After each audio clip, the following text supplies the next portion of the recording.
Reporting from Arkham Asylum, this is Gotham Rogues. In this video we take a look at Poison Ivy's first appearance.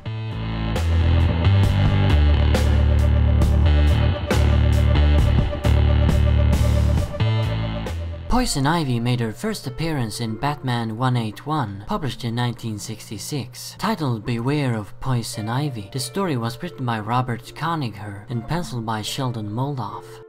In it, we find Bruce Wayne and Dick Grayson at a pop art display, showcasing pictures of the world's three most dangerous female criminals: Dragonfly, Silken Spider, and Tiger Moth. Suddenly, a sultry and mysterious figure bursts onto the scene. She calls herself Poison Ivy and claims that she is a greater criminal than any of the ladies on display. To prove it, Ivy announces that she will commit a big crime that will convince everyone. Naturally, Bruce and Dick change into their evening clothes and engage Ivy's hired muscle in combat. However, the sultry dame herself manages to flee the scene. During this little altercation, Bruce got a bit smitten with Ivy, and the villainess took a fancy to both Bruce and Batman, not realizing they are one and the same, of course. Ivy then proceeds with her plan to dethrone the world's three biggest female public enemies, all the while plotting up a scheme to win the heart and loyalty of Wayne and the Caped Crusader.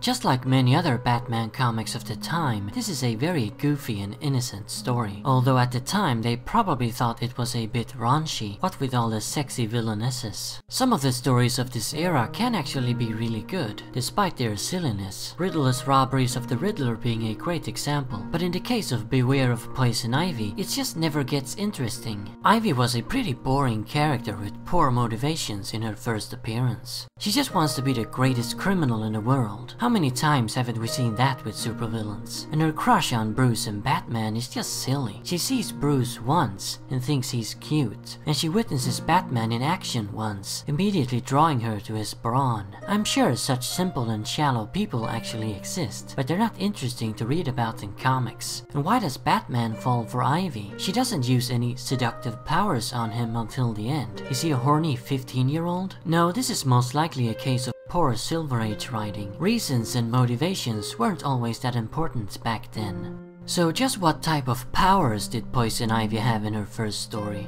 None. That's right, she was just an ordinary human. No irresistible pheromones. That came later. Here, she's just really hot, I guess. And she does use chloroform lipstick when kissing Batman later in the story.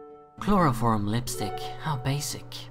Ivy has no powers over plant life either. In fact, in this story she has nothing to do with plants whatsoever. She never once even mentioned nature or saving the rainforests or anything like that. So the plant motif really just comes in with her name and costume. But here the moniker Poison Ivy isn't supposed to evoke plant life, but the idea that once you've gotten Poison Ivy, you can never really get rid of it. It's the same with Ivy herself, as once she's seduced you, there's no way out of her grip.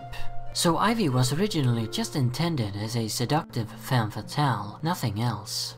She's also not called Pamela Isley in this story. In fact, she's never given a name at all besides Poison Ivy.